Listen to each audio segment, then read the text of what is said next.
Hey guys, welcome back to the next video. If you're new to the channel, welcome. This is Richard for WELSHYTECH, and today we are taking a look at something from PC Cooler. This is the GT360M ARGB display for £89. Is it worth it? Should you buy it? Well, let's find out, shall we? Okay, so for the actual unboxing, if you actually do want to watch that part, this bit here will show you.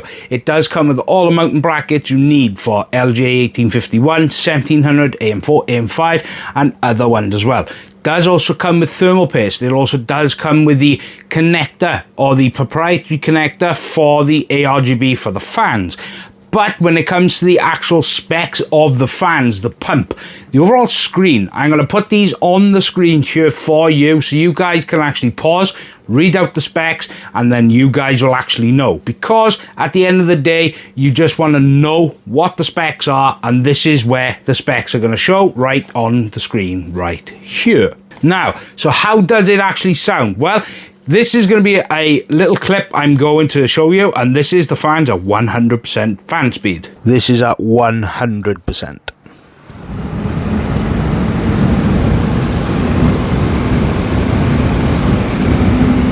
Quite loud at 100%. So yes, you heard that, they are a little bit loud at 100%, but considering that, they're not so bad. As for the actual test system, it is my AM5 platform. It is a Ryzen 9 7900. It's got 32 gigs of DDR5 from Apacer. It does have a X870A motherboard from Sapphire. It also has a 2TB from Kingston, 2TB from Samsung, and RX 7800 XT.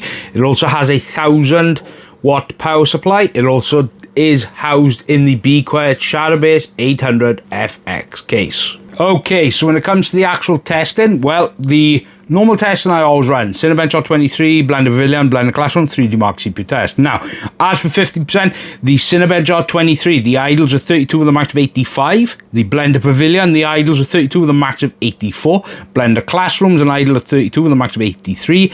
And 3D Mark CPU test, the idles are 32 with a max of 73 Celsius. That was also with a CPU power high at 178 watts and low at 165.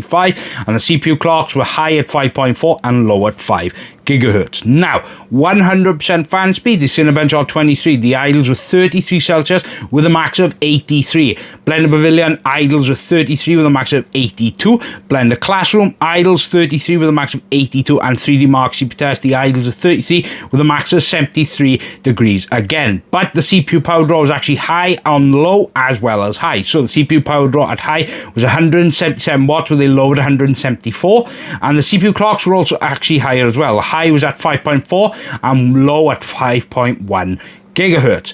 Okay, so what you'll actually see by here now is a graph. You're going to show you how this performs against other AIOs with screens on the market. It's going to show you how it performs against brands like Thermalright. It's going to show you ones how it performs, mainly Thermalright, because they are the most brands, or the ones with the most screens I've actually reviewed. But I will also put some deep cool spot because AIO, especially the 360, so you guys can get a comparison to see how good this is compared to the competition out there, because considering the price at £89, this isn't an actual bad deal.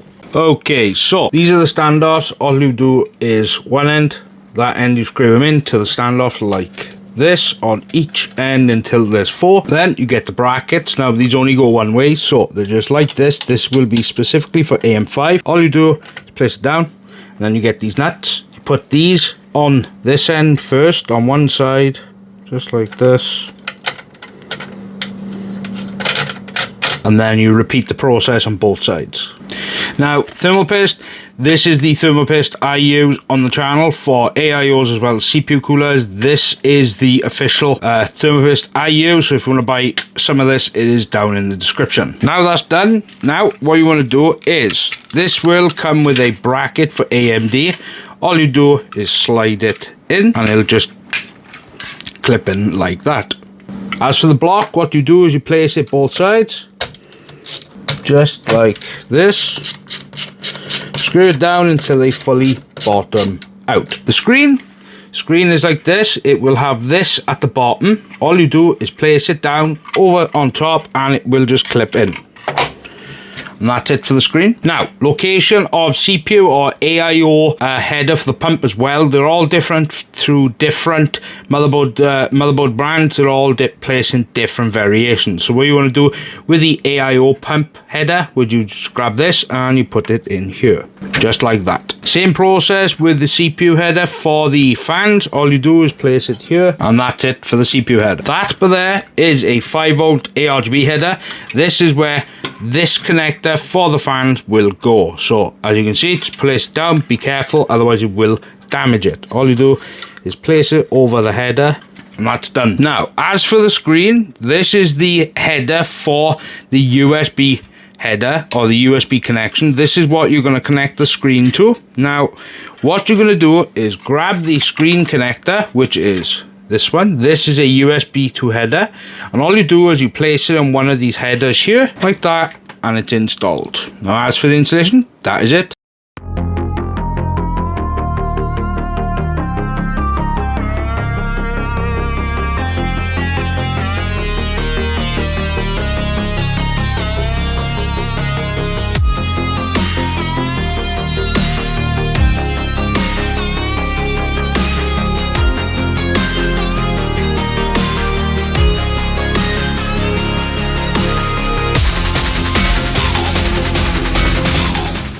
Okay then, so what do you think of that? Actually a little bit different to normal videos. I thought I would try something a bit different, give you guys more information as quickly as possible so then you can get to the overall benchmarking and so forth. But what did you guys think of that? Now, it's something I'm going to try, but obviously if it doesn't work, then obviously I'll go back to the way it used to be. But let's get on to this now.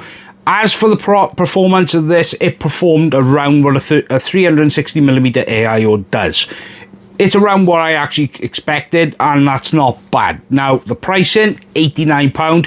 Whether you agree with that pricing or not, but it is priced very competitively with other brands, so that is one good point there. It performs well. The installation was actually quite good.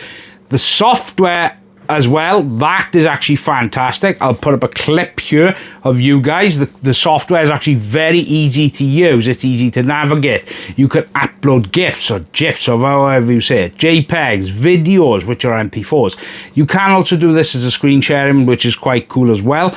But the software is very easy to use and it's quite easy to navigate as well. So you get this whole package for £89. Now, it's going to get a recommendation for me because I think for the overall money, it's actually good value. And quite honestly, I like the overall RGB. I like the screen as well.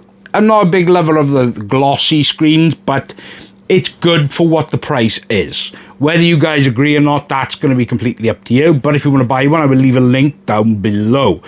And as always, a big thank you to PC Cooler. Let's hope to get some more stuff off them in the future. And as always, don't forget to subscribe. I've got absolute tons of stuff coming. CPUs. I've got more stuff on the way. Cases. AIOs. I am jam-packed with AIOs. So make sure you subscribe to the channel. And as always, I hope you guys have a fantastic weekend and week ahead of you. This is Rich for WELSHYTECH. Goodbye.